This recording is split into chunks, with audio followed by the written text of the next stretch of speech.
No I Don't was the first song that we kind of wrote for the record. And it was also the first Almost record. There was no band. It was just me attempting to make rock and roll music.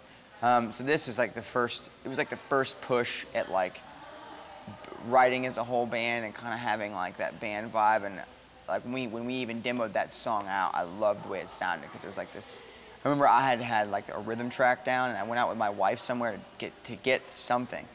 And I came back and Dusty and Jay had been like laughing and being ridiculous and recording in my home studio, and I get back and there's like this dueling guitar kind of thing what you hear on the, like, the chorus is like this. I don't know how to explain it, but I get back and I was like, yeah, that's awesome. So that was like the first real taste as like a band kind of, you know. And that was a song where we did like a, you know that sitcom Full House with the guitar solos and the theme song? We did like a Full House solo just to goof on them. And we came back and let them play it. It was like the worst, like, you know, just terrible shred crap solo ever. And that was funny. No, yeah. I mean, it was just a cool dynamic to be able to hear like a different hand in on a song, you know. And then the lyrics I wrote about.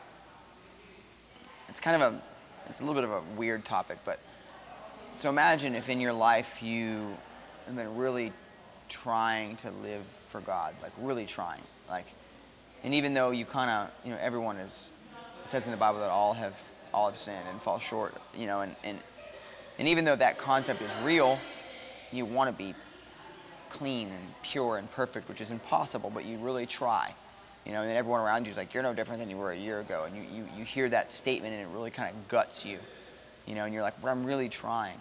So that's what that song's kind of about, you know, and the redemption, the lift of the song is you realizing that your freedom and your gratification and everything you are doesn't come from another human. It comes from who you are in Christ.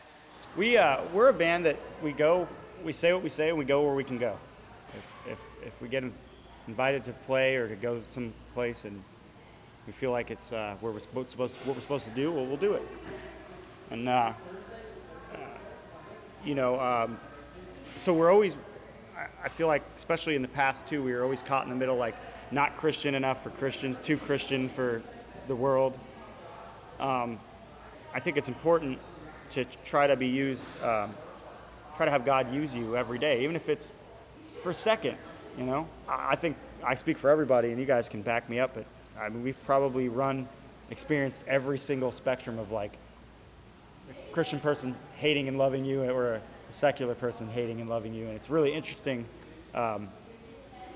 hearing the stories when we get back, you know, to like a room or a hotel room or before we go on, we talk, like when we talk and we're able to be alone as a band.